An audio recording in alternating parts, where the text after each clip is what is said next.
ordem, viu, pessoal? Eu tenho os slides, eu sempre gosto de falar isso, para quem já pagou disciplina comigo, vê que os slides eu sempre desenvolvo para mim. Então, aqueles slides nunca tá na ordem, eu nunca vou seguir uma ordem, né, de raciocínio, mas eu sempre gosto de colocar os slides porque é como eu consigo guiar a minha linha de raciocínio, a minha linha de pensamento.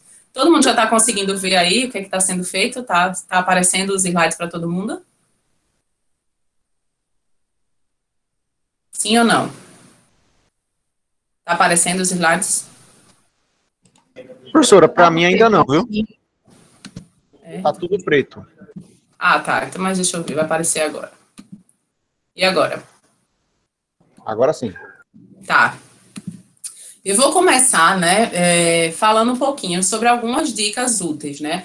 Eu sei que muitos de vocês vão começar a pensar no tema, vão ter dificuldade, né, sobre qual é o tema que vocês estão pesquisando, e eu já falei, uma das coisas que vocês devem estar pensando é algo que seja da facilidade de vocês. Eu sempre recomendo para quem está trabalhando, para quem está estagiando, olha para o ambiente de trabalho de vocês e tenta identificar algum problema. Tem algum problema lá? E aí tem muita gente que vai dizer, não, professora, a minha organização é perfeita, eu não consigo visualizar nenhum problema. E aí, por quê? Porque a gente está sempre associando e acha que problema está associado a coisas ruins. Né? A gente acha que problema é algo que pode ser sempre melhorado, mas eu digo que problema é algo que pode ter melhorias, ele pode não estar ruim, pode ser bom, mas pode ser melhorado. Por que está confuso isso? Eu vou falar lá do caso da gente. Então, o PPC da gente, vamos supor que o PPC do curso de administração fosse ótimo, perfeito, todo mundo fosse feliz e satisfeito com ele. Quer dizer que não teria nada nele para mudar? Sim, sempre vai ter algo para mudar. E aí, por que eu estou dizendo isso? Porque lá no ambiente de trabalho de vocês, pode ser que esteja tudo funcionando ok, mas tenha algo que pode ser proposto, que possa ter uma eficiência melhor, possa trazer uma eficácia melhor, então pode ser mudado, seja eles algo de qualidade que eu possa estar executando, seja ele uma delimitação de processo que não está bem definido, seja eles uma gestão do conhecimento que eu não consigo trabalhar dentro do meu setor. Então, N possibilidades. É só você tentar identificar algo que poderia ser melhorado, algo que poderia estar funcionando mais, teria como ser executado de uma maneira melhor. Comece a pensar sobre isso.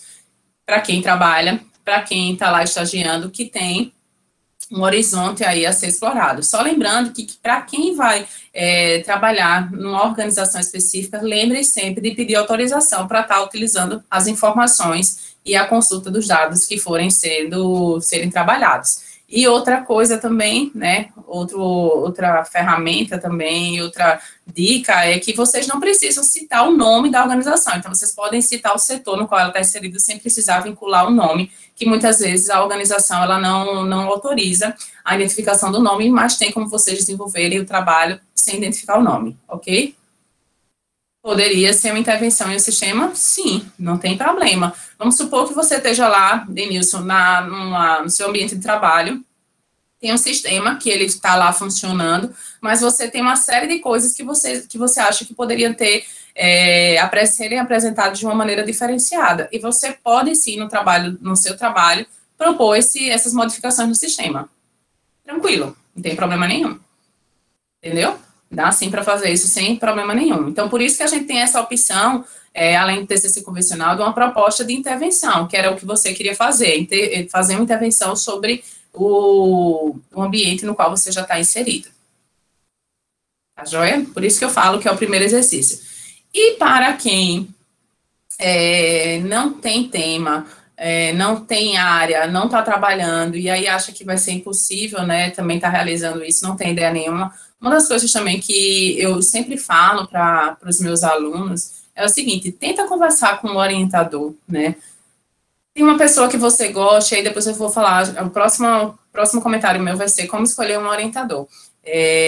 Tem algum professor que você gosta no curso, se sente à vontade, ou gosta da área que ele trabalha, tenta conversar com ele, porque pode ser que você não tenha ideia do tema, mas ele tenha algo que ele já gostaria de estar estudando e que ele não tem nenhum aluno disponível para estar pesquisando sobre aquele tema. Não é o tema de PIBIC dele, não teve nenhum aluno de orientação que anteriormente quisesse se interessasse pelo tema, e ele tem um tema lá que ele gostaria de estar estudando, e quando você for conversar com ele, pode ser que ele proponha aquele tema e você se interesse. Foi assim, né, que eu descobri esse meu aluno que falou, pesquisou sobre gestão financeira, já queria falar sobre isso, e aí a gente casou, né, com a ideia, justamente quando ele veio conversar comigo, surgiu essa ideia daí, e o outro meu orientando também, que inclusive era aqui, um aluno de treino que estava sem tema, eu falando sobre algo que eu queria pesquisar, né? E aí ele falou, professora, eu tenho interesse. E aí também a gente já fechou sobre isso, né? Sobre por que os alunos demoram tanto para terminar o TCC. E ele está executando a pesquisa dele, que deve defender em breve também, entendeu? Por isso que é fazer a comunicação. Não tenho tema, não tenho ideia, tenta ver com o futuro orientador de vocês, o potencial orientador de vocês, se essa ideia chega, tá? Então vamos lá para as dicas, né? Definir tema, definir orientador. Primeiro passo é começar a ler, e aí já vai de encontro com essa primeira dica que eu vou dar. Primeiro passo é ler. Ler sobre o tema que vocês querem trabalhar.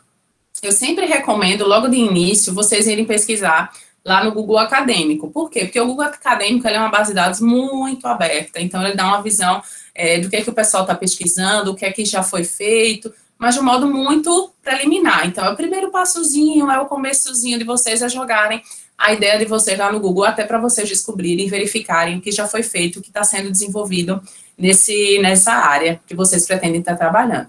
Vou citar um exemplo. Vamos supor que alguém aqui queira trabalhar com turismo. Então, eu quero trabalhar com turismo, saber se Maceió está apresentando dificuldades em decorrência do turismo na pandemia.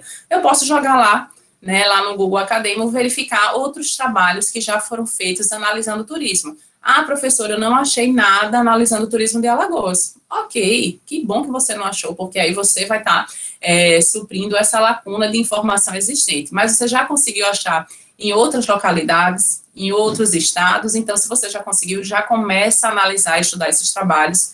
Por quê? Porque isso vai dar insights de como esses trabalhos foram construídos para poder você desenvolver o trabalho de vocês. Lembrando que é insight e não é cópia, viu? Então, é totalmente diferente, é ter ideias sobre o que você deve abordar e não copiar esses trabalhos, ok? Então, tem essa pequena distinção, essa linha tênue aí do que é que vocês devem fazer. Então, dá uma busca, até para vocês já começarem a ver como é estruturado o referencial teórico deles, o que é que eles utilizam de metodologia, tudo isso é importante você conhecer, porque o trabalho de vocês vai ser sobre a mesma área, tá bom? Mas aí, por que eu estou dizendo isso? Porque vocês começarem a desenvolver esse trabalho de vocês, e aí vamos supor que lá no Google Acadêmico vocês acharam 50 trabalhos. E aí vocês acham, muitas vezes, que tem que ler esses 50 trabalhos para poder começar a fazer o de vocês. E aí, quem cometer esse erro, aí vai a minha primeira dica número 1. Pare de ler.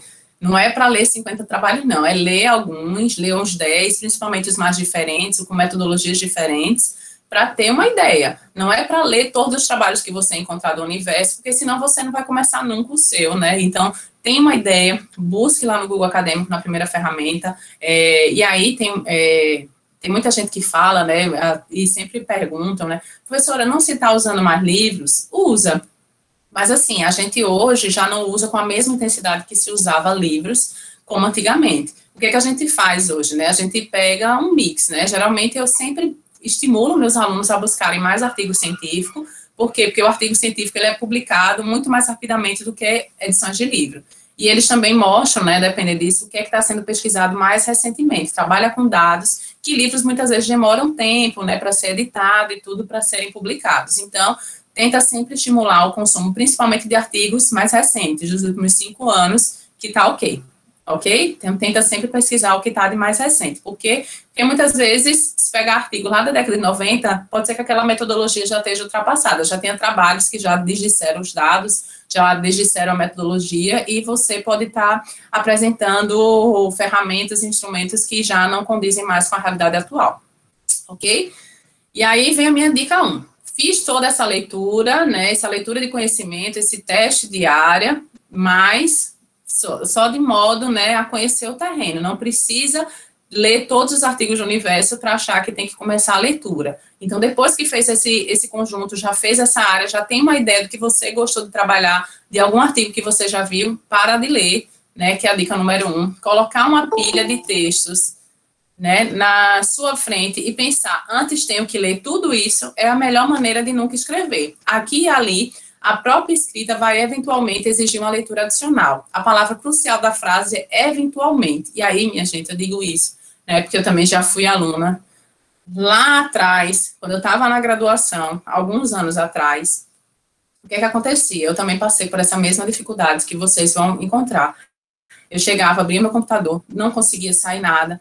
Eu tenho um orientador que, inclusive, é o meu amigo de trabalho, mas ele também não me ajudava assim, a esclarecer as ideias. E eu sei que eu estava confusa, não conseguia entender o tema direito. Era um tema que eu gostava, mas eu não conseguia saber para onde eu ia. E aí eu sentava no computador e realmente me dava bloqueios. Eu começava a escrever um parágrafo, né, o primeiro parágrafo, e achava que estava ruim, queria apagar, e aí tentava ler um monte de coisa. E eu estou dizendo isso realmente, porque eu já passei por essa situação. E até que eu cheguei e falei, olha, sabe de uma coisa, eu vou escrever do jeito que me vem na cabeça e depois vou mandar para o meu orientador e cabe a ele fazer essa revisão, dele colocar se está bom, se está ruim. Não vai ser o meu papel fazer isso, porque senão eu nunca vou para frente. E aí foi quando eu comecei a fazer isso. Lia, achava um negócio interessante, achava alguma coisa de um artigo legal, eu já ia e já colocava aquilo no papel. Depois já ia construindo as ideias, chegava no momento que eu estava bloqueado, aí sim eu ia ler um outro trabalho para poder ter um insight, eu ter uma ideia que pudesse continuar a minha linha de raciocínio naquele trabalho. Ia sempre fazendo isso, tentando escrever uma ideia que eu achei interessante do artigo, quando me dava um bloqueio de novo, eu ia lá e continuava lendo, ok? Então, é sempre ter esse exercício, né? Não tentar ler tudo, mas lendo o que você achou interessante, já coloca no papel. Segundo ponto, e aí essa ideia que eu digo, que é o primeiro passo para tudo, né? Depois que eu li, que eu já tenho uma ideia construída do que eu quero falar, é preparar um roteiro. Então, prepara um roteiro. O tempo que se gasta preparando o esqueleto do texto a ser escrito é amplamente recuperado depois. Quem tende a ser muito prolixo ou se perder em caminhos laterais, pode, junto ao roteiro, indicar quantos parágrafos ou quantas laudas vai dedicar a cada item. E aí, isso é um ponto importante que muita gente também sempre me pergunta. Professora, quantas páginas deve ter um TCC? Eu acho que é uma das perguntas que eu jamais escutei nesses anos que eu estou na UFAL. E estou nessa disciplina especificamente. Não sei, pessoal, isso é muito relativo ao tema que vocês estão trabalhando. Tem temas que não tem tanta literatura a serem discutidas, são temas mais enxutos e que realmente você não vai construir 100 páginas em cima dele. Entendeu? E já tem outras pessoas que têm assunto mais que dá para desenvolver mais. Então, isso é muito relativo. A única coisa que eu lhe digo, principalmente no referencial teórico, é você tentar manter um padrão de páginas a serem desenvolvidas. Vamos supor, vocês estão querendo construir o referencial de literatura de vocês. E aí vocês fazem tópico 2.1, 2.2, 2.3 e assim vai. Cada um desses subtópicos, eles devem ter o mesmo número de laudas ou de páginas. Então, se eu escrevi 2 páginas, tenta manter sempre esse ritmo de 2 ou 3 páginas ou de 5 páginas, dependendo do quanto você está utilizando de páginas. Por quê? O que acontece? Que eu já vi é que algumas vezes tem subtópicos que algumas pessoas colocam 10 páginas e no outro subtópico o cara coloca meia página. Então, não faz muito sentido, né? Então, se aquele ali você não conseguiu material para escrever sobre aquele subtópico, ou você suprime, ou então você junta com o outro. Mas tenta manter sempre um padrão de número de páginas a serem colocados ao longo do referencial teórico. Páginas, né, que você vai executar ao longo desse trabalho. Então, depende muito da área que você está trabalhando, mas não se prenda a isso. Se prenda na qualidade, no que vocês vão conseguir encontrar de artigos para vocês estarem desenvolvendo esse trabalho de vocês. E lembrando que muitas vezes, quando a gente vai contar o número de páginas, o pessoal bota capa, contracapa, agradecimento, lista de figuras, lista de quadros, e sai colocando todas as listas de universo para dar uma página, um número de páginas suficiente. E aí também não convence. Então, muita gente querendo aumentar o número de páginas, começa a fazer um monte de citação direta também ao longo do trabalho. Eu sou totalmente contra a citação direta. Acho que a citação direta ela deve ser usada somente em doses homeopáticas, somente quando é necessário, e principalmente quando vai ter uma lei muito específica, ou um conceito muito específico, ou quando o que um autor está falando é muito claro, é muito definido para você fazer uma interpretação sobre aquilo, né? No caso, transformar aquilo em citação indireta. Então, deve ser utilizado. Mas buscando sempre transformar isso em citação indireta. Não fazer o uso, né, muito de citação direta para não ficar, porque, ao meu ver, quando eu pego muito trabalho que tem busca muito fazer citação direta, a pessoa está querendo ocupar a página. entendeu? Ou então, não ocupar página é quando a pessoa não tem capacidade de transformar aquilo de acordo com a sua interpretação e fazer uma citação direta. Então, eu sempre prefiro, né, e é o que muita academia prefere também, que eu digo, a academia e os professores, é estimular os alunos a buscarem a fazer citação indireta, que aí você mostra que você conseguiu interpretar aquilo que o autor está falando com as suas palavras, ok? Dúvidas até aqui?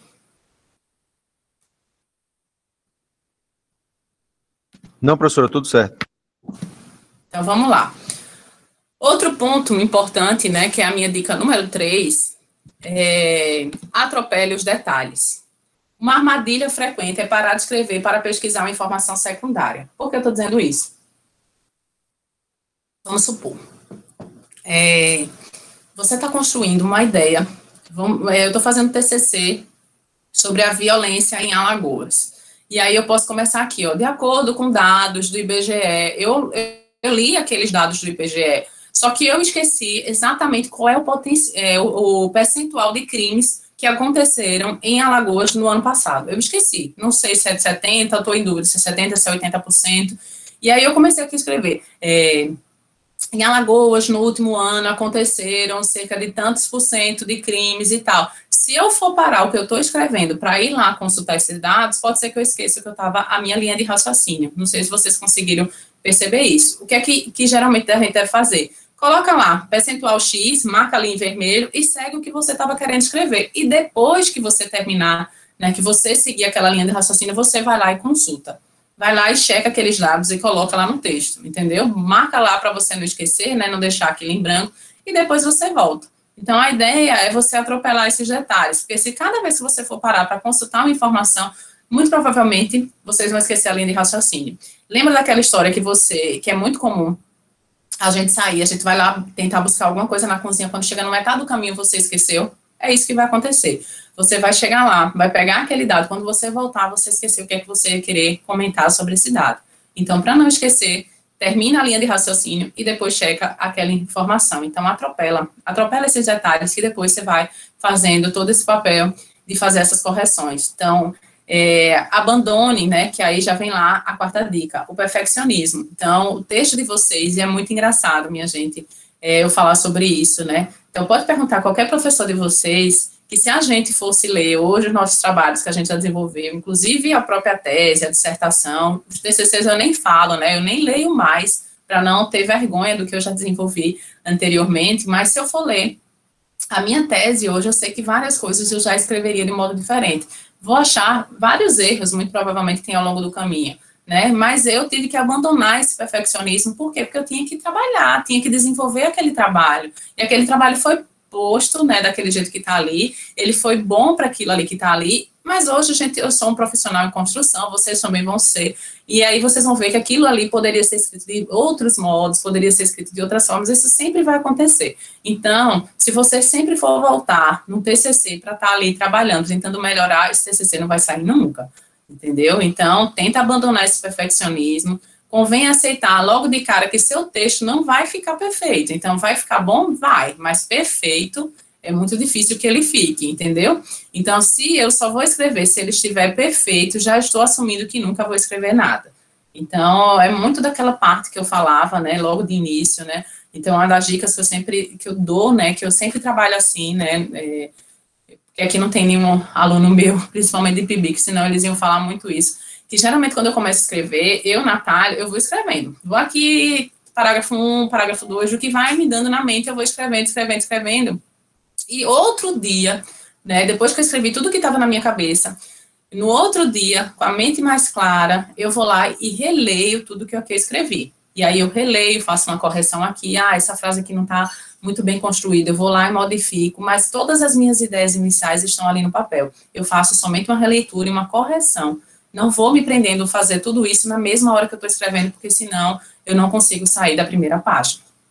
Beleza? Isso aqui só é algumas dicas que a vida me ensinaram a levar ao longo do caminho, que eu estou aqui passando para vocês, como forma de vocês executarem. Mas, claro, cada um vai ter um ritmo de trabalho diferente. Tem gente que gosta de fazer, ler um texto, vai fazendo os apontamentos, vai fazendo até aquilo que vocês viram em metodologia, né, fazendo aqueles resumos para depois passar. Tem gente que já vai lá e já escreve no papel. Então, faz do jeito que funciona para vocês, mas o importante é fazer, entendeu? Como funciona, como vai funcionar, isso depende somente de vocês. Mas se está funcionando, vocês estão conseguindo desenvolver, continua, que é esse o objetivo. Essa dica é importante, né, que seja claro. A escrita é uma forma de comunicação. Nela, a clareza é ainda mais necessária do que na expressão oral, uma vez que o receptor não pode interromper e pedir esclarecimentos. Isso também já observei muito, principalmente na defesa, né, quando vocês vão para a defesa de TCC, né, e aí uma das coisas que eu vou falar lá, não tenham medo, que defesa de TCC, ninguém sabe mais do trabalho de vocês do que vocês, que foram vocês que desenvolveram, foram vocês que escreveram, então vocês são especialistas ali na área e não o professor que está ali sentado. O professor ele pode ser especialista no método que vocês aplicaram, mas não no trabalho de vocês. Então, primeiro, fiquem tranquilos quanto a isso. Segundo ponto, é que eu já observei, principalmente quem trabalha, quem faz o TCC no ambiente de trabalho, muitas das vezes, fala informações na apresentação do TCC que não está no texto. Então, deixa a apresentação mais rica do que o texto. E aí, eu dou aquele comentário, coloca toda essa informação, essa bagagem que vocês têm sobre as informações da empresa no TCC. Por quê? Porque a gente não vai estar, quando eu estou lendo aqui o TCC, eu não posso chegar e parar o TCC e ligar para o Daniel. Olha, Daniel, eu estou com a dúvida aqui nesse parágrafo, o que é que você quis dizer? Eu não tenho como fazer isso. Então, o Daniel, ele tem que deixar claro o suficiente aquele parágrafo para que eu não precise ligar para ele para consultar essa informação. Então, aquilo ali tem que estar claro, tem que estar com todas as informações disponíveis para que o leitor leia e entenda o que ele quis dizer sem consulta. Então, não tenho como fazer essa consulta. E aí, eu gosto muito dessa frase, de James Scott, que ele fala, sou acusado com frequência de estar errado, mas raras vezes de ser incompreensível. Então, o texto está tão claro, eu consegui passar a mensagem que eu posso estar errado, mas não que a pessoa não conseguiu entender o que eu queria dizer. Ok? Sexto ponto, escreva. O melhor caminho para superar o bloqueio é escrever. E isso, pessoal, é exercício. Quem começa a escrever vai ter, quanto mais você vai escrevendo, mais fácil vai ficando. Quanto mais fácil você vai escrevendo, mais você vai lendo também, mais fácil vai ficando. Então, eu não sei se tem alguém aqui que já fez outra graduação, que já desenvolveu um outro TCC, mas eu sei que o primeiro vai ser mais difícil. Depois que vocês desenvolverem esse TCC aqui na graduação, que vocês forem para uma pós e vocês tiverem que fazer lá, muito provavelmente vai ser muito mais fácil, né? Muito mais fácil não, mas fácil, vamos lá, um pouquinho fácil. Entendeu? Que vocês já vão, pelo menos, já ter entendido como é que funciona, né? Já sabe o caminho das pedras, então vai ficar mais fácil a construção para fazer aquele TCC. Então, é escrever. Comece a escrever. Uma página, a primeira página se é difícil, a segunda página já vai melhorando, e assim vocês vão pegando o ritmo do trabalho. Da forma que passar pela cabeça, mesmo que depois tenha que ser refeito de cabo a rabo. Então, vai escrevendo da forma que passava. Senta na frente do computador e comece a escrever imediatamente. Não precisa de inspiração, não precisa de nenhum estado de espírito especial, é um trabalho. E aí eu gosto muito de colocar isso, porque tem muita gente que acha que vai baixar Machado de Assis para começar a escrever, né? Então, quando eu dava aula isso na presencial, muita gente falava, professora, eu sento na frente do computador e eu não tenho inspiração nenhuma para escrever. Caramba, gente, vocês não vão escrever livro de romance. Não é livro de romance, não é livro de ficção científica, é um TCC, você vai estar escrevendo, e muitos de vocês vão fazer pesquisa descritiva, que mostra que vocês vão descrever determinada realidade. Então, não precisa da criatividade, nem precisa de inspiração, é chegar lá e descrever o que está sendo posto ali. Ok? No referencial de literatura, vocês vão descrever o que está escrito já na literatura, com a palavra de vocês, mas é descrever o que já está posto. Nos resultados, vocês vão descrever o que vocês encontraram de resultados. Então, não é nada mirabolante, vocês não vão criar nem inventar nada da cabeça de vocês. Então, não precisa dessa inspiração que muita gente vai achar que precisa para começar a escrever. Ok? Não precisa de nenhum estado de espírito especial. É um trabalho, e como trabalho tem que ser executado. Entendeu? Vocês chegassem aí, quem está no ambiente de trabalho de vocês, se o seu chefe dissesse, olha, eu quero que vocês escrevam a ata da próxima reunião que está lá. Você não pode chegar lá e dizer, eu não estou com inspiração nenhuma. A ata da reunião vai ser o quê? Vai ser pontuar, né, e listar o que foi discutido na reunião. É basicamente um trabalho, e é o trabalho que vocês vão ter que executar no TCC de vocês. Então, sétimo ponto. Uma alternativa é estabelecer metas diárias e se obrigar a cumpri-las. Escrever, mesmo que de forma insatisfatória, rompe com a mistificação sobre o ato da escrita que gera o bloqueio. E isso é um ponto importante, pessoal. Eu lembro que quando eu estava no mestrado, né, estava fazendo a minha dissertação, eu trabalhava os 2 horários. Então, como muitos de vocês, trabalhavam os 2 horários e chegava à noite, muitas vezes, muito cansada. Mas eu coloquei metas diárias do que eu precisava escrever. Então, vamos supor que eu coloquei que eu teria que escrever por dia uma sessão. Então, sei lá, um tópico eu tinha que escrever durante o dia. Então, eu já sabia que quando eu chegasse em casa, eu ia tomar um banho, tomar o meu café, sentar no computador e só ia dormir quando eu conseguisse desenvolver aquele tópico. Então, eu tinha como meta diária. Às vezes ficava horrível, às vezes ficava horrível, né? Mas tinha dias que fluía muito mais fácil. Então, sempre vai tendo esse exercício diário e você ter a obrigação de escrever. Por quê? Porque se você chegar lá, não consegui fazer nada hoje, vou fechar o computador. Amanhã também, não consegui fazer nada hoje, então não vai sair nunca aquele trabalho. E deixar, muitas vezes, para fazer sábado e domingo, você consegue, mas vai ser um trabalho muito mais grande que você vai perder todos os seus finais de semana. Então, se você começar a fazer um pouquinho por dia, o trabalho fica muito mais bem dividido. Então, é metas diárias, fazer um pouquinho por dia, estimular. Não conseguir escrever nada, mas pelo menos já uma lida. Tive uma ideia, já coloca lá no texto, que aí amanhã você desenvolve aquela ideia, mas você não parou, você teve a obrigação de fazer um pouco por dia, tá certo? Então, é uma das coisas, recomendações que eu faço para vocês não ficarem muito sobrecarregados. A gente só vai ter um mês aí para a B1, então, um dos conselhos que eu dou, já começa a fazer isso hoje, já estabelecer suas metas, já faz o roteiro, para vocês já irem começando a estarem desenvolvendo. Dúvidas, pessoal, sobre isso? Alguém quer falar alguma coisa? Acha que isso aqui tem nada a ver? Estou viajando, entendeu? Quer comentar alguma coisa?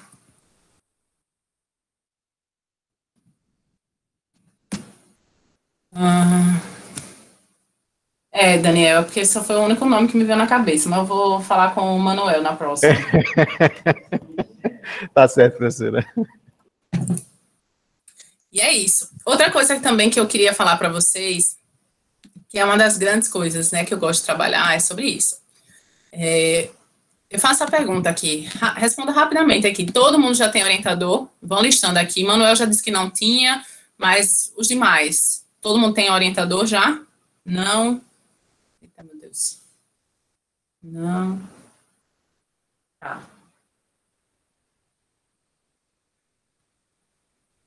Certo. Ó, só para você...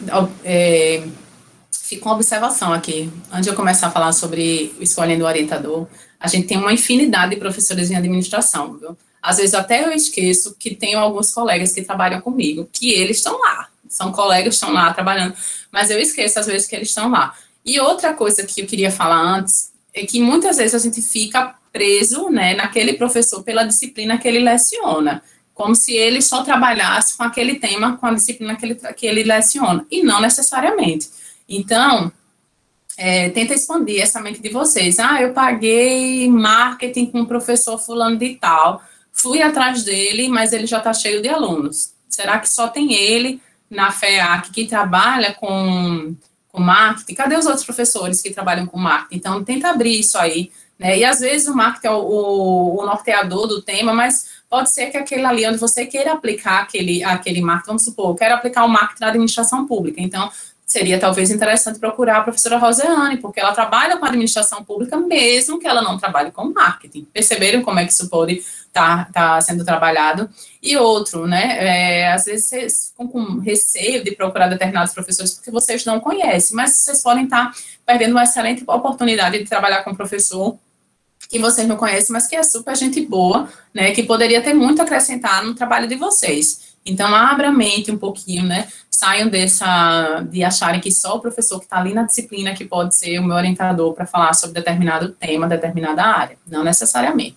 Pode ser que tenha professores que gostem de trabalhar com aquela temática e você nem saiba, entendeu? Então, vamos lá. Primeiro tópico, né, que aí eu sempre coloco isso, que aí eu vou colocar como exercício para vocês estarem exercitando e tentarem identificar o orientador de vocês. Nas próximas aulas, eu vou querer que diminua, viu? Esse percentual aqui de gente com não. Vou querer que mais gente esteja com sim, e eu deixo só ali aquele pessoal ponto fora da curva que faltou a aula de hoje e não vai conseguir achar o orientador. Mas todos vocês que estão aqui na aula de hoje, eu quero que vocês saiam daqui já pensando no orientador de vocês. E aí, recomendação, né? Antes de tudo, olha lá no site da FEAC, tem lá, todos os docentes, né? E aí vocês podem olhar também quais são os docentes ligados à área da administração, né? Ou a área que você pretende estar trabalhando. Tem o Lattes dele também, dá uma olhadinha. A gente tem todos os professores que estão aqui da administração. Pode ser que muitos de vocês saibam, caramba, não sei quem é esse professor. É professor de administração? É. E aí você pode mandar um e-mail para ele, já ir tentando conversar com eles também, para verificar se ele tem interesse no seu tema, se ele tem disponibilidade, tá? Então, vamos lá. Primeiro ponto, né? Algumas recomendações. Certifique-se que o orientador em vista seja experiente, né? Por quê? Experiente como assim, professora? Ele tem que ter não sei quantos anos de tempo de experiência na FEAC? Não. Assim, que ele goste, que ele já tenha trabalhado com o seu tema, ou que pelo menos ele tenha interesse em trabalhar com o seu tema. Por quê? Que ele já tenha orientado anteriormente algumas vezes, né? E isso facilita porque ele já vai lhe dar temas que você pode trabalhar, ele só pode indicar alguns artigos que você pode estar lendo, então isso também vai facilitar nesse processo de construção. Ele pode dizer, olha, por aqui tá complicado, Manuel, você está analisando esse tema, vai por aqui, que aqui sai mais fácil, entendeu? Você analisando esse tópico aqui, fica muito mais fácil você estar construindo o seu trabalho. Então, isso também, né, se o orientador ele é experiente, ele vai saber fazer todo esse trabalho. Segundo ponto, que é muito importante, né, eu digo isso porque quando eu estava na graduação, eu também tive esse mesmo problema de vocês. Eu gostava de algumas áreas, mas eu não tinha, assim, nenhum professor que eu tinha afinidade direta, né, não tinha nada. E aí eu lembro que eu escolhi um professor que ele não foi meu professor de disciplina. Eu conheci ele porque a gente fez um projeto de iniciação de pesquisa, e ele trabalhava com a minha orientadora, com a minha professora de iniciação, né, e aí eu achei interessante, né, o jeito que ele trabalhava, o jeito que ele discutia, o jeito que ele me mandava uma série de textos para eu estar lendo, para eu refinar a minha leitura, mas ele não era nenhuma celebridade. E aí é o segundo ponto, celebridades são atraentes, mas podem ficar distantes. O que significa isso, né? Significa que eu sei que tem muitos colegas da gente que eles são amados por todo mundo, né? Tem muita gente aí que todo mundo adora, e às vezes tem muitos orientandos, e isso, às vezes, o professor ele não consegue, né, dar a vazão que ele gostaria para aquela infinidade de orientandos. Então, tem vezes que tem lá um outro professor que às vezes é esquecido de vocês, que ele não é tão celebridade, porque às vezes a matéria dele é um pouco pesada, então muitas vezes a gente não gosta da matéria e já não gosta do professor, né, também, mas ele poderia ser um super orientador, que às vezes é desprezado. E ele também tem um diferencial, né, dessa celebridade, por quê? Porque ele vai ter tempo. Como ele tem pouco orientando, ele tem mais tempo de se dedicar para aquele aluno desenvolver um bom trabalho. Já o outro, como tem uma demanda maior, tem infinidade de ocupação, ele vai ter um tempo mais curto. Então, ele tem que dar aquela resposta sem ler direito o trabalho, sem ter um tempo de trocar figurinhas, de comunicar. E por que eu estou dizendo isso? Porque a gente tem alunos e alunos, a gente tem alunos, né, e orientandos que respondem muito mais rápido, né? Eu vou passando trabalho para alguns alunos e ele vai se desenvolvendo sem demandar um grande tempo de mim. E já tem outros alunos que eu tenho que sentar, tenho que explicar, tenho que dizer, olha, não é assim, desse jeito, e ler esse texto, aí o aluno às vezes quer trocar uma figurinha sobre aquele texto, e aí a gente tem que ter um tempo para trocar essa figurinha sobre aquele texto que foi passado. Então, tem modalidades diferentes de alunos, e às vezes o orientador ele precisa ter essa percepção também e ceder esse tempo para estar desenvolvendo com essas duas tipos de pessoas, ok? Terceiro, verifique se o orientador em vista é ativo na área de estudo. O que significa isso? Ele publica, né, ele é uma pessoa atuante, e aí também depende da finalidade de vocês, né? Eu geralmente hoje, para ser meu aluno, meu orientador, eu sempre falo, olha, depois que a gente terminar esse TCC, e aí muita gente, eu lembro que um aluno até criticou, né? Não, professora, não é obrigado a gente fazer um artigo sobre isso. Gente, vocês terminaram o TCC, é um trabalho de vocês. Vocês não querem divulgar aquilo que está ali, sendo que vocês demoraram tanto tempo para estarem desenvolvendo, é meio um contrassenso. Eu gostaria, né, todos os meus trabalhos que eu fiz, e olha que antes de pensar de ir para ser professora, todo o TCC que eu fiz, eu sempre gostei de publicar no artigo, por quê? Porque eu estava mostrando, estava divulgando, né, para fora, além do meu círculo, o que eu estava sendo, o que eu tinha desenvolvido. Então, eu sempre estimulo meus alunos a seguirem esse mesmo processo. Então, verifique se o orientador de vocês, qual é a ferramenta, né, que ele utiliza, se ele é ativo, se ele gosta de publicar na área, se ele já tem alguns outros trabalhos que já desenvolveram um tema similar com o que vocês estão querendo trabalhar. Por quê? Porque isso facilita também esse processo. Quarto ponto, Compatibilidade é essencial. Química pessoal é importante. É claro, eu falei ali das celebridades, né, mas também, quando vocês forem procurar aquele professor que vocês não conhecem, tenta ver se vocês, né, se identificam com ele, né, a forma com que ele fala, o jeito com que ele trabalha, isso tem que ter compatibilidade. Então, cada professor, né, eu digo isso porque a gente estudou em escolas diferentes, cada um tem um formato diferente de trabalhar. Tem gente que gosta de fazer de determinado jeito, gente que gosta de trabalhar de um outro. Não existe certo ou errado. É metodologia, e cada metodologia ela vai ser diferenciada, mas precisa ter uma compatibilidade entre sua expectativa e sua expectativa em relação ao orientador. Mas essas precisam casarem. Tá ok? Então, vejam lá, né, como é que isso pode funcionar. Então, não tem ferramenta correta, não tem método correto, é só o jeito que vocês vão se identificarem, né?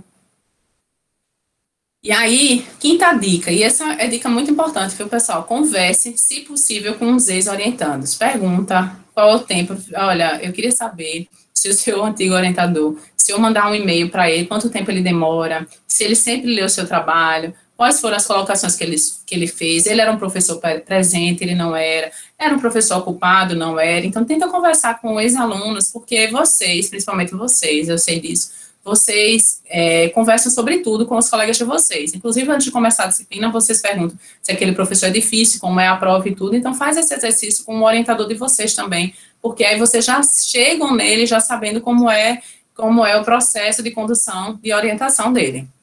Sexto ponto. Será que ele terá tempo para orientar vocês? Isso é um ponto importante, né? Eu sempre gosto de deixar claro, e uma das coisas que eu sempre pergunto aos meus alunos, quando é que eles pretendem defender? Porque, vamos supor, eu tenho uma agenda, né? Eu não só tenho um orientando, né, para orientar, eu tenho uma série de outros compromissos, e todos os professores também vão nessa mesma corrente a serem realizados. E acontece que o que é que faz, né? Muita gente começou agora aqui fazer o projeto, aí já vai lá procurar o orientador. E aí, chega lá, terminou a disciplina, tem muita gente que some e desaparece. Então, fica lá, né, na minha listinha.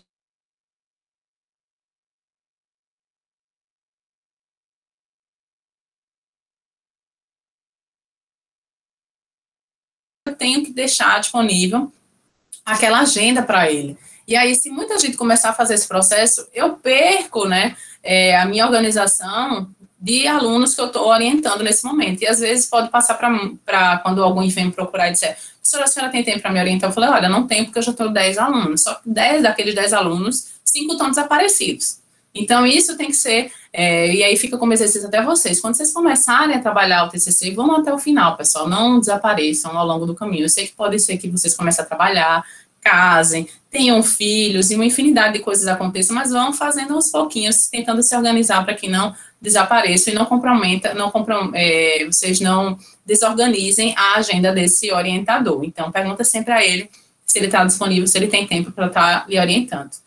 Sétimo, conheça mais de perto as publicações dos seus possíveis orientadores. E aí, isso é um exercício que eu vou passar para vocês hoje. Tente identificar qual é a área de atuação que vocês querem trabalhar, se querem trabalhar com logística, se querem trabalhar com produção, se querem trabalhar com marketing, o que é que vocês querem trabalhar. Depois, fazem a consulta ao Lattes daquele professor, vejam quais são as publicações que ele tem, o que é que ele está sendo discutido sobre o assunto, o que é que ele está fazendo, entendeu? Veja se tem afinidade com aquela área que ele está trabalhando, antes de fazer qualquer comunicação com ele, antes de mandar até o e-mail. Tenta ver sobre isso, tenta olhar, fazer esse estudo, né, ver outros professores, para ver qual é que se enquadra mais na área de vocês, e aí depois que vocês fizerem esse exercício, vocês vão lá e enviam um e-mail de comunicação. Oitavo, tem um plano de backup ou 2. Muitas coisas podem dar errado no relacionamento entre você e seu orientador. Minha gente, isso é fato, né? Tem muita gente que tem muito problema com o orientador, graças a Deus eu nunca tive problema com os meus alunos, né, com os meus orientandos, pelo menos eu acho. Se teve, ninguém nunca me informou, mas a priori, né, a gente sempre conseguiu terminar o trabalho, mas problemas com o orientador é frequente, problemas, eu já tive alunos de treino que disseram, olha, professora, estava fazendo, o orientador sumiu, não responde mais os meus e-mails, não consigo mais contato com eles, então sempre tem um plano B. Se alguma coisa der errado, não só com o seu orientador, aqui a gente está falando de orientador, mas ao longo da pesquisa. Lembra que eu falei no início da aula do meu aluno, que a gente tinha definido uma metodologia para ser executada, e depois, com a pandemia, isso furou. Então, a gente teve que pensar no plano B, e é sempre importante que vocês tenham definido o plano B de vocês. Certo? Nono passo. Um bom orientador aumenta os desafios à medida que os alunos se desenvolvem e os encoraja a pensar, a trabalhar de forma independente. Isso é muito notório. E eu gosto muito de trabalhar desse jeito. Né? Eu sei que tem alunos e alunos, e alguns alunos meus já pegaram grandes desafios por aí, mas quando eu coloco esses desafios nos meus alunos a serem desenvolvidos, é porque eu tenho plena confiança de que aqueles alunos vão dar conta. Então, eu sempre estou ali, né, exigindo, né, daqueles alunos um trabalho melhor, porque eu sei que eles são capazes de fazer. E aí, isso para mim também muitas vezes fica claro, né, nesse sentido, né, tem alunos que eu vejo que o objetivo dele é terminar o trabalho, e tem alunos que eu vejo que o objetivo dele é terminar o melhor trabalho possível. Veja a diferença, né, tem alunos que é só terminar, então para ele uns 7, 7,5 já está ok. Tem alunos que não, que querem mais, querem pegar aquele trabalho e tem...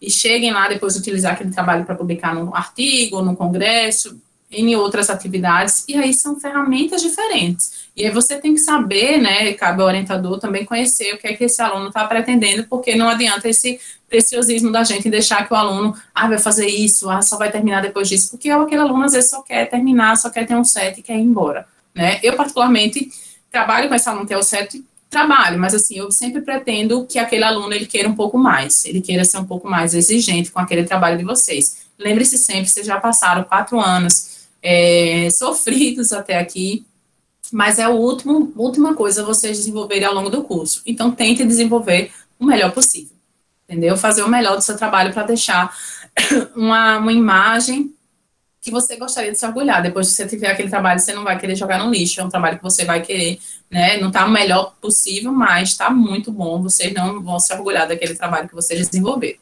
Inclusive, até para quando vocês forem apresentar o TCC, eu sei que muita gente não gosta de levar a família, mas eu já vi muita gente levando pai e mãe e tal, para pai e mãe ficarem orgulhosos dos elogios que vocês vão ganhar na banca. Tá bom? 10º.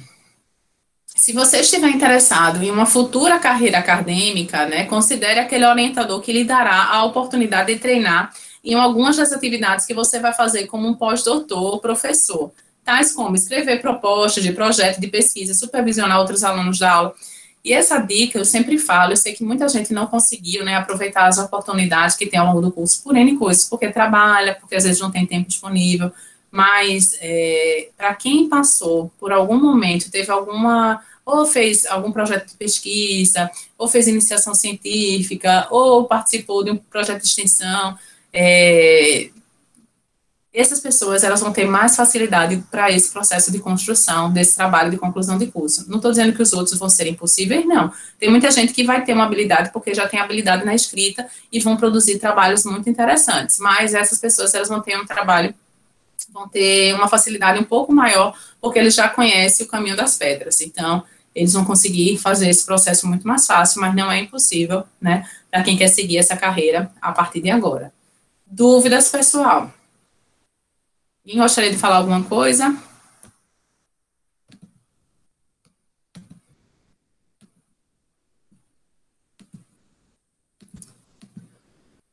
Ok? Pronto, eu vou dar só uns 5 intervalos só para encher minha caneca aqui, 5 minutinhos, venho já, tá bom? Dê um tempo aí para quem quiser ir no banheiro pegar uma água também, como eu vou fazer agora, façam a mesma coisa, mas é 5 minutinhos mesmo só para a gente terminar a aula de hoje.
Pronto, voltei.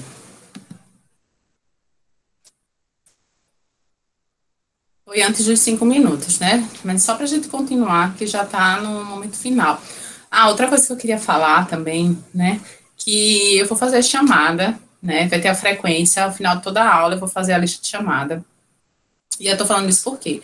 Porque como a gente tem as atividades síncronas e assíncronas, fiquem atentos, né? Acho que só é se organizar ali para não perder, né, todas as atividades síncronas, mas fiquem atentos como vai ter essa frequência para vocês estarem sempre tentando vir assistir a aula presencial para não perderem por falta, tá bom? Mas aí depois, né, essa aula, para quem não conseguir perder uma ou outra, eu sempre vou disponibilizar ela lá no Moodle, lá no app. E aí, pessoal, como exercício também, né, para a próxima aula, quem ainda não tem tema, não tem orientador, na próxima aula a gente vai começar o chat. Eu quero que vocês já vão pensando sobre isso. Eu já tenho lá um espaço que eu já coloquei lá no fórum, mas além do fórum eu quero trazer para cá. Então, postem lá no fórum o tema de vocês e o orientador de vocês. Como é que vocês vão construir. E na próxima aula eu vou passar aqui, porque aí aqui fica mais fácil para a gente tá conversando sobre isso e debatendo sobre isso além do fórum, tá? Então, no fórum, já bota o tema e coloco o orientador. Por quê? Porque muitas vezes a gente vai ter o quê? Pode ter algumas pessoas que têm um tema, mas não tem o orientador, e aí a gente vai trabalhar para tentar ver um orientador, um possível, um potencial orientador que a gente poderia estar sugerindo aqui a vocês. Por exemplo, o Manuel mesmo, eu lembro qual é o tema dele muito por alto, né, do semestre passado, mas ele ainda não tem orientador, e aí a gente pode propor aqui na próxima aula um orientador que poderia se interessar pela temática dele, ok? Vai falar com a Rosiane, pronto, ótimo, Manuel. Mas aí pode ser que alguém mais tenha, nesse problema, tem um tema, mas não tem um orientador, ou tem um orientador e não tem um tema, e aí a gente tenta trabalhar sobre isso para vocês saírem com isso definido o quanto antes. Tá? Então, vamos lá. A gente já começou falando um pouquinho sobre algumas dicas, né, para vocês e sobre como vocês escolherem o orientador de vocês. E aí, a pergunta que fica lá para a gente debater sobre isso hoje é tão difícil escrever um bom projeto científico? E aí, o que é que vocês acham? Quem está com dificuldade, assim, acha que é muito difícil escrever, que vai ter sérias dificuldades, problemas para desenvolver esse TCC? Coloquem aqui, se quiserem, pode abrir o áudio também comentando, eu não estou vendo vocês, então, né, a maioria, pelo menos, eu não estou vendo a maioria, então, não tem problema. Não tenham vergonha.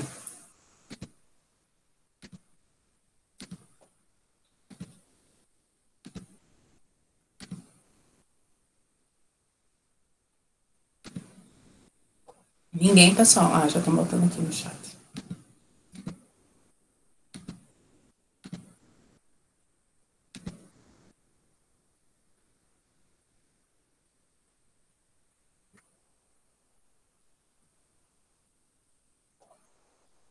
Pessoal, olha, tem uma recomendação aqui, Manuel, que eu estou passando isso, Manuel, esse problema com um aluno de mestrado, que ele também quer encher o trabalho dele, inflar o trabalho dele com N coisas ali, principalmente na referencial teórica, ele tem muita coisa para colocar, e aí eu sempre falo, vai com calma, né, porque tem coisas assim que você tem que estar relacionado com os seus resultados. Isso vai acrescentar para os seus resultados ou não vai acrescentar para os seus resultados. Se é só informação boa, mas que não acrescenta muito para a pesquisa, nem para os dados que você vai apresentar a seguir, guarda aquelas informações para um trabalho futuro, tá? Não precisa bombardear aquele trabalho com N informações se aquilo ali não está alinhado com os resultados que pretendem ser feitos, né?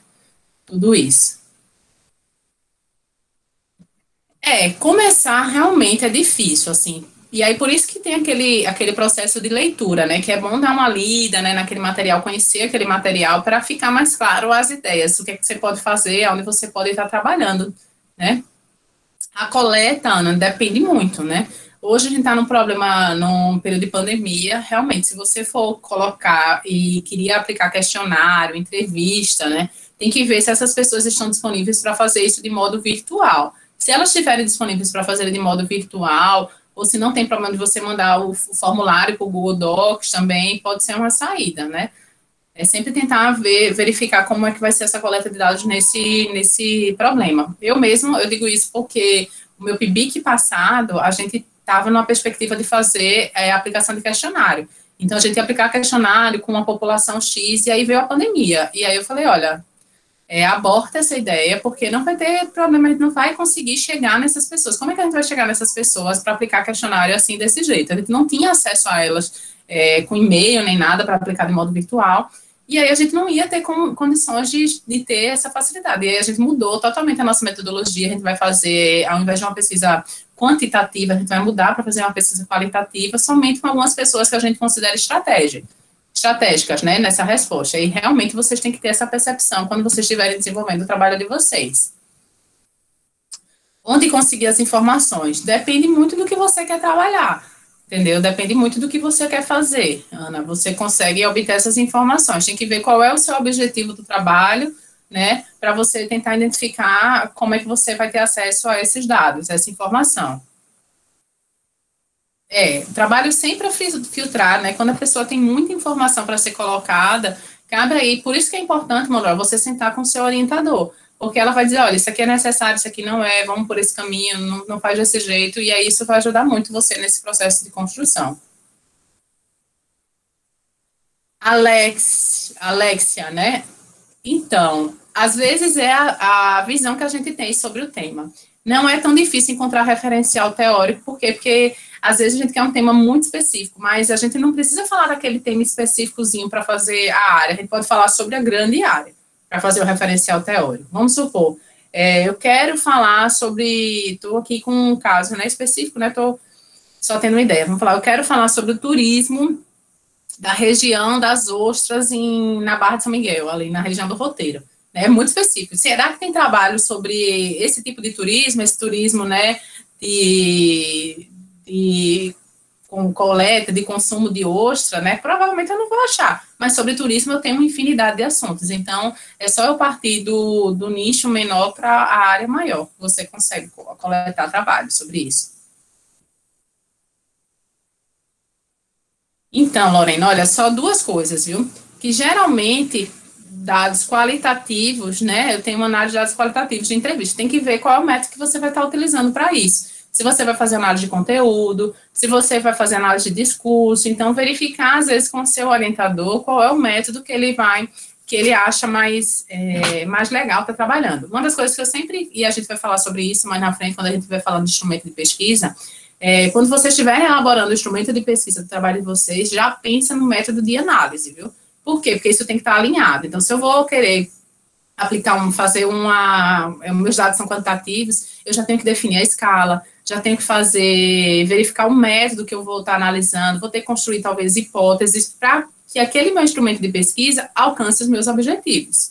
E aí também, né, para que aquele instrumento de pesquisa eu consiga rodar aquele método e o meu questionário, o meu instrumento, ele está ajustado com esses métodos que eu pretendo estar executando. A mesma coisa vale para dados qualitativos. Então, sempre lembre de estar nesse processo. Entendeu? Qual é o que aconteceu com você, Ana? O mesmo com você o quê?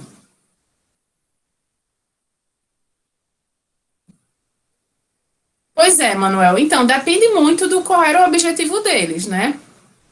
Eu mesmo agora, a gente está fazendo, né, no meu PIBIC, a gente está fazendo uma entrevista com o pessoal, a gente está usando o Meet, né, e eu faço a mesma coisa que eu estou fazendo aqui com vocês, eu gravo a entrevista, né, e eu faço algumas perguntas só para nortear, entendeu? Só para a pessoa ter o estímulo de começar a falar, e aí depois esse comentário elas vão falando conforme elas acham mais prudente aquela linha de raciocínio. E aí, quando eu percebo que a pessoa está ficando sem assunto, eu vou lá e faço uma outra pergunta para poder estimular aquela pessoa a falar. Por quê? Porque o objetivo é que ela coloque o ponto de vista dela sobre aquele assunto, né? Agora, realmente, se for dados quantitativos, por isso que a gente fala que quando vai desenvolver um instrumento de pesquisa, né, e não é o nosso objetivo aqui na disciplina, mas isso já parte para o orientador de vocês, tem que ficar muito atento sobre isso, porque é um questionário muito longo, é ruim, porque as pessoas não vão ter tempo hábil e vão deixar aquele questionário de lado, e às vezes um questionário com muito poucas perguntas, ele fica raso, a gente não consegue identificar nada, porque são perguntas, muito poucas perguntas para você conseguir fazer o levantamento dessas informações que você precisa. Entendeu? Então, tem que só analisar esse processo, depois quando vocês forem construir, né, e agora quando vocês forem definir os objetivos de vocês, já pense lá na metodologia que vocês estão querendo executar, nos instrumentos de pesquisa, e se aquilo responde aos seus objetivos, tá? Tem que estar tudo isso casando. ok? E realmente pode ser fraco, mas também. Eu lembro, inclusive, né, uma amiga minha, que ela estava na época no mestrado, e ela fez, quando ela foi defender a dissertação dela, uma das críticas da banca, a examinadora começou falando assim, viu, pessoal? Ela fez: olha, eu queria, antes de tudo, dar os parabéns para quem respondeu esse seu questionário. Por quê? Porque são 21 páginas, então precisam ser guerreiros para poder responder a um questionário desse tamanho. Parabéns para os seus entrevistados. Ela não deu parabéns para a menina que estava apresentando a dissertação, mas sim para quem respondeu o questionário. Então, realmente, 21 páginas, chega até a ser desumano, e aí são vitoriosos. Ela conseguir ter respostas para tudo isso, realmente ela conseguiu de fato. E aí eu estou dizendo isso por quê? Porque às vezes a gente faz um questionário e tem perguntas lá, se você não for usar, se aquelas perguntas não trouxerem nada para agregar ao seu trabalho, tira, deixa mais enxuto, que aí fica mais fácil as pessoas responderem, tá? Arthur, professora, como é feita a adaptação de um relatório final do PIBIC para o TCC? Depende, Arthur. O seu orientador vai ser o mesmo, e aí eu digo isso porque muitas vezes aquela ideia inicial do PIBIC, né, é do orientador, então tem que ter sempre essa preocupação, né, se o orientador vai liberar aqueles dados que vocês coletaram em conjunto para um trabalho de conclusão de curso. O TCC, o relatório do PIBIC, ele mudou um pouquinho, né, ele agora está um pouco maior, antes era bem enxuto e agora está quase como um artigo científico. O que você pode fazer? Primeiro, pedir autorização do seu orientador, verificar, né, que ele vai se pode usar aqueles dados para o TCC, e podendo, é só melhorar.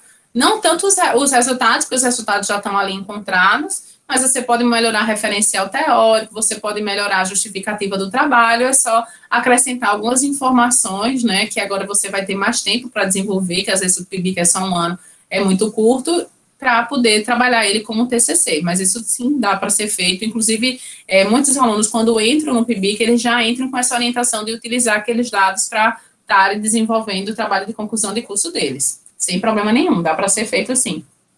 Ô, professora, é porque na realidade eu estou praticamente descartando o PIBIC para tentar usar alguma coisa para o TCC, porque primeiro o tema, ele não é muito, talvez eu não iria gostar muito de fazer sobre o tema, que foi formulação e acompanhamento de preços do etanol em Alagoas, seria uma coisa muito específica e, assim, não teve muita pesquisa, era mais coleta de dados, enfim. E também porque o meu professor orientador, ele acho que já saiu da UFAL, que era o Valdemar. Arthur, olha só, veja que coincidência. Você fez a pesquisa, o PIBIC com o Marcelo? Não, cadê? Porque eu estou orientando alguém que chegou com esse mesmo tema de pesquisa e a gente teve que mudar totalmente o foco da pesquisa dele, entendeu? Foi 2017, 2018, o dele foi também? Eu não lembro qual foi o espaço de tempo, acho que o dele talvez foi um ciclo antes de você, acho que o dele foi 16 de 2017. E aí ele chegou com essa mesma base, queria fazer com esse mesmo estudo, e realmente ficaria muito simplista, né, para você transformar isso como TCC. E a gente teve que mudar totalmente a perspectiva nisso, né, a gente vai fazer uma comparação Nordeste sobre a metodologia, e aí a gente está inserindo uma outra base de dados para ele poder fazer essa análise, porque realmente só isso ia ficar muito pouca informação. Eu imaginei, porque o PIBIC era mais coleta de dados e colocar lá, coletar e colocar, só isso. Realmente, eu peguei ele, quando ele me mandou, ele chegou com a ideia muito nesse esquema, assim, e era, sei lá, ele me veio com as 2 páginas, 3 páginas, e não tinha condições de desenvolver um tema naquela área, a gente teve que mudar a perspectiva, né, sobre isso, a gente está analisando, né, Nordeste, fazendo acompanhamento de outros dados para verificar qual o impacto dessas flutuações de preços da cana-de-açúcar sobre a economia alagoana. Tá vendo como já mudou a perspectiva? Assim, o relatório final dele tinha umas 2 páginas, né? Não lembro, assim, o que ele me mandou, né? Não sei qual, ele não chega, não sei se ele chegou a me mandar o relatório final dele. Eu sei que ele me mandou, eram umas 3 tabelas, assim, que vinha, né? Mas não discutia sobre as tabelas, ali era uma análise muito pequenininha, era mais comentando as tabelas, entendeu? Não, o meu é um pouco mais longo, acho que tem 16 páginas, mas também, assim, é muito simples, não foge muito, provavelmente, do que ele mandou, não. E aí, realmente, a gente está trabalhando sobre uma outra perspectiva, né? Não sei.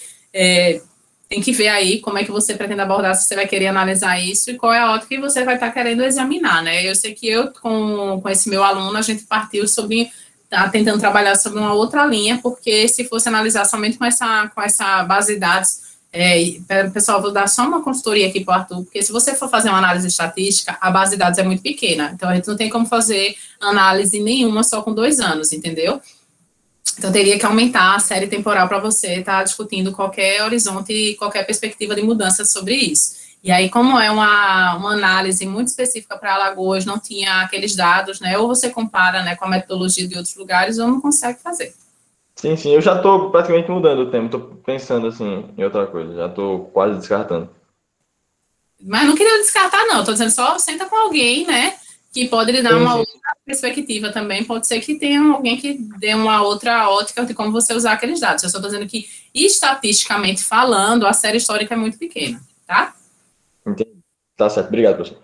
Nada. E aí, pessoal, mais alguma coisa? Alguém quer falar mais? Mileide, Bianca, Lorena, como é que vocês estão aí? Tatiane?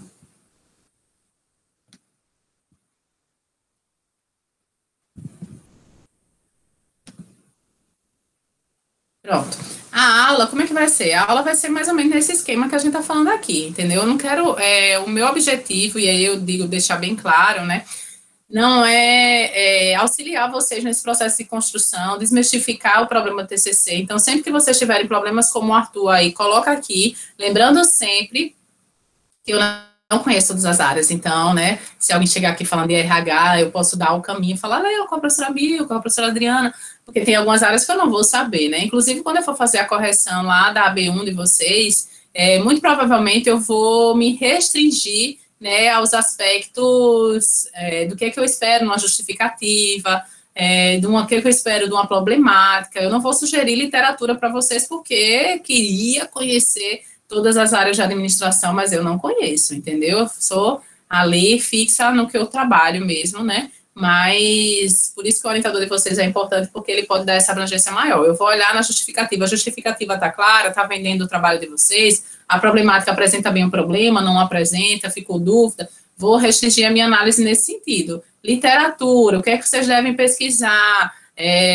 Quais são os autores principais? Não é comigo, tá? Deixa eu deixar isso claro aí, porque na minha análise eu vou restringir muito a essa parte mais qualitativa da leitura. Estou dizendo do Arthur porque o que o Arthur falou é realmente parecido com o que eu estou orientando agora, e aí eu já conhecia mais ou menos o problema de pesquisa nele, e é na área de finanças, então fica mais fácil eu estar falando sobre isso. Então, só deixando isso aqui claro para alinhar as expectativas de vocês sobre a orientação. Outra coisa que eu também não falei, que eu queria falar, é que eu só vou ler o trabalho de vocês para a B1. Por que eu estou dizendo isso? Porque, para não terminar a aula de hoje, alguém me mandar um e-mail, professor, olha aí, veja se está adequado, se isso aqui eu já posso enviar para a B1. Não tenho como fazer isso, viu, pessoal? A turma de vocês tem 30 e poucas pessoas. Se eu for fazer isso todo santo dia, eu só faço isso e talvez eu ainda nem dê conta, entendeu? Então, ler o trabalho de vocês, acompanhamento diário é papel do orientador e não da professora Natália, da disciplina de treino de pesquisa, tá certo? Quando eu for analisar para vocês, sei lá, né, a gente tem lá o dia, qual é o dia da B1, deixa eu só olhar aqui de novo. Dia 6/4, quando vocês me enviarem esse trabalho, dia 6/4, eu vou ler e já é leitura para colocar nota. Então, quando vocês me enviarem, se me enviarem, sei lá, professora, olha aí no dia 3, verifica se tá bom para eu fazer alguma correção para o dia 6. Eu não vou corrigir nada, eu vou dizer, isso aqui é já para eu avaliar para botar a nota. Se for, beleza, eu já vou corrigir. Se não, dia 6 você me manda de novo e aí eu já faço isso para avaliação. A única coisa que eu vou fazer depois do dia 6 é que eu vou mandar os meus comentários, mas antes eu não faço essa leitura. Essas leituras são muito pontuais para eu colocar a nota, tá, joia? Porque vamos supor, Arthur me manda um trabalho dele, uma versão dele de 4 páginas, Daniel me manda mais uma de 5, Tatiana me manda mais uma de 6. Olha aí o volume de trabalho aumentando.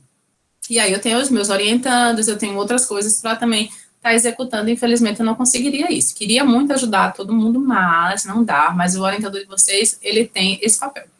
Tá claro? Dúvidas até aqui, pessoal? Então, a aula ela vai ser sempre nesse esquema, é a gente pegar um assunto, e é por isso que é importante vocês já vão trabalhando, por quê? Porque pode ser que vocês postem aqui algumas coisas, e aí vocês podem postar aqui, olha, professora, justificativa, como é que faz? Eu estou com um problema na problemática, eu não consigo definir o meu problema, como é que escreve uma problemática? E aí a gente pode debater isso aqui na sala de aula, então não tem problema de vocês trazerem isso aqui para vocês. O objetivo, aí o objetivo está claro, não está claro, como é que escreve um objetivo? Isso aqui a gente faz tranquilamente na sala, né, aqui nesse momento que a gente tiver nesses encontros. Não consigo ler material, não vou conseguir, mas debater aqui sobre um tema, sobre se está claro, se não está, a gente vai fazer. Inclusive, é bom até como exercício, né?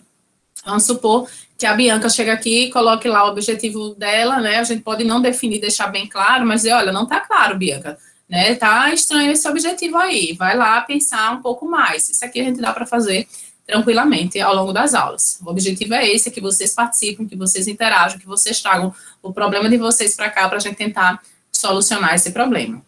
Dúvidas quanto a isso, né? Então já comecem a pensar sobre isso. É tão difícil escrever um bom projeto científico? Não, não é tão difícil. Agora é trabalhoso, vai requerer uma demanda diária de vocês, colocando aquilo em prática, tentando trabalhar, sempre ler alguma coisa, escrever diariamente, fazendo, estruturando o roteiro, todas aquelas etapas que eu coloquei lá para vocês como dica, é importante que vocês sigam para poder fazer isso. O que pesquisar?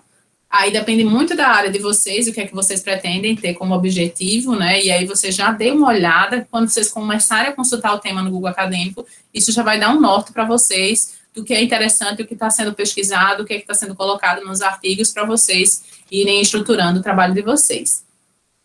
Ok? Então, era isso que eu queria passar para hoje, né? Para a primeira aula. Na semana que vem a gente fala mais sobre isso, eu vou fazer só a chamada e aí a gente encerra a aula de hoje. A chamada, eu gostaria só de cada um, quando eu estivesse falando o nome de vocês colocarem, falarem, abrir o áudio aí e colocarem se estão presentes ou não, porque se eu ficar olhando de um por um, eu vou me perder, de certeza.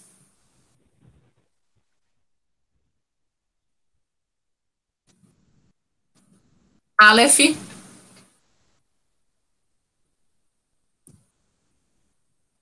Aleph está presente? Por favor, abre o áudio, porque se for olhar só o chat, eu não vou conseguir olhar. Eu acho que o Aleph não está presente, né? Então é falta. Ana Carolina.